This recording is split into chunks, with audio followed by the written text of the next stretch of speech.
It's crazy that over half a year ago, I was babbling about the Snyder Cut shortly after the creation of my channel. It was something I never thought would happen, but I was happy to see it anyway. Not just so we could see Zack Snyder's true vision, but because the very reason I mentioned in my video all those months ago. If the Snyder Cut is successful, we could honestly see more director's cuts in the future. This is a 4-hour epic that was originally 2 hours when released in theaters.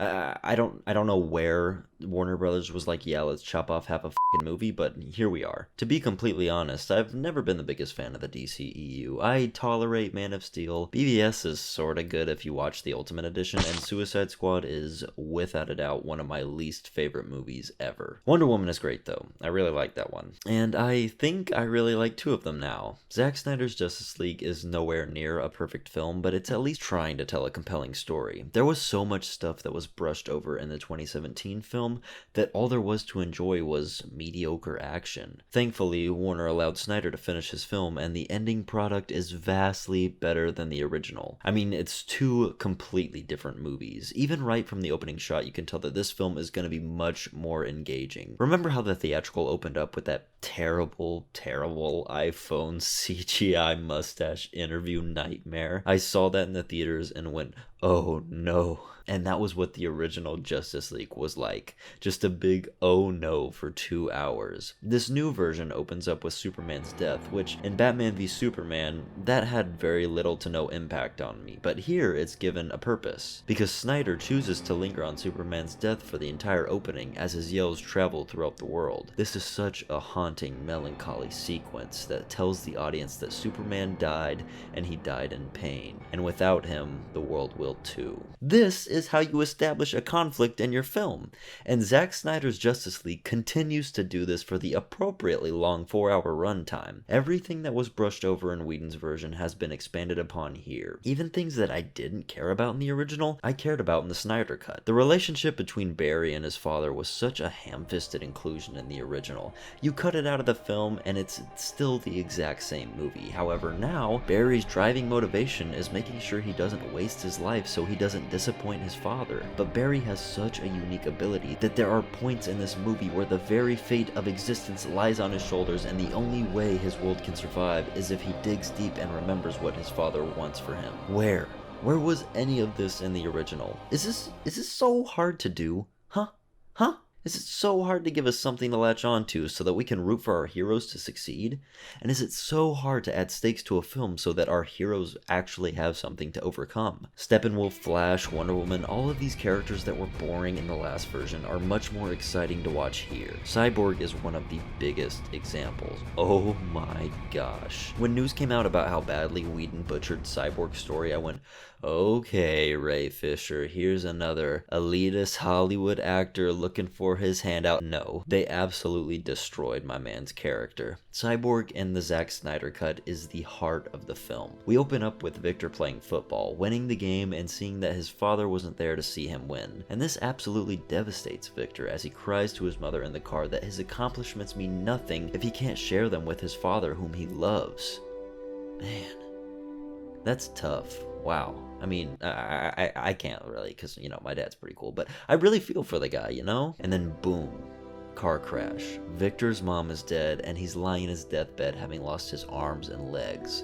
Wow, such great backstory, but the backstory of the characters is just the tip of the iceberg. The story overall has been enhanced. In my opinion, the best of these enhancements has to be the arrival of Darkseid on Earth. In the theatrical, this scene was 15 seconds at best. It wasn't even Darkseid at all. It was actually Steppenwolf who arrived on Earth. We saw a couple of shots of battle, a Green Lantern showed up, then it was over. However, now, the scene runs for about 5 to 10 minutes. We get to see Ares battle Darkseid, and we get a ton of backstory on who Darkseid is. I could watch another entire 4-hour film about the Greek gods taking on Darkseid. I just love this stuff, and it's all thanks to this scene. And at this point, can I just say, I'm totally aware that this isn't even a review right now, and it's just me gushing about the film. But like I said, it's not entirely perfect. DC does not get CGI. Either that or Marvel has just mastered their craft. Look, Steppenwolf's new design is absolutely amazing compared to his original, but sometimes during action sequences it looks like some of the heroes, Steppenwolf, and even the parademons weren't rendered quite as well as when they were just standing around. And yes, I stated before that there are a ton of scenes that have been removed, a ton that have been added, and some that have just barely been changed. In some cases, Snyder chooses to go with a different shot just to change up a scene. A big example of this misfiring is the conversation towards the beginning of the film between Batman and Aquaman. Snyder goes with a shot that's actually a mirror reflection. While his shot is playing, Bruce is giving a monologue, but if you look in the reflection of the glass, Bruce's mouth isn't moving at all. He's just standing there doing nothing. I get that this isn't a huge problem in the grand scheme of things, but stuff like this could have easily been avoided if Snyder just stuck with another shot, or maybe some B-roll of the crowd behind Bruce. All the problems that I have with the film are touch-ups. I think the story is there, the character development is great, the music is different but it's still awesome, and the movie overall just feels so enhanced and cohesive now. The last thing I wanted to bring up is the aspect ratio, which if you haven't seen the film or you are wondering why it looks like this, that's because WB let Snyder stick to his original vision, meaning he could display the film in IMAX ratio, or 4:3. And I think it's so ironic that we have a film in IMAX ratio that we can't watch in IMAX. It's such a Zack Snyder thing. Like if someone came up to me and was like, "Oh wow, Jake, there's this new movie coming out in IMAX aspect ratio, but it's coming straight to streaming. You're not gonna be able to see it in theaters." It's Zack Snyder. Like it has to be. All jokes aside, it looks freaking great. Yes, there are bars on the side, but this leaves more room at the top and bottom portions of the frame. And you never really miss the widescreen because everything that's important is clear and in frame, and I think it just looks really, really neat. Neat is a very nice word because this isn't something I want to see in every comic book film. I think it's a nice addition to this film, but I don't want it to be the new fad. It's more of a novelty to me in terms of comic book films.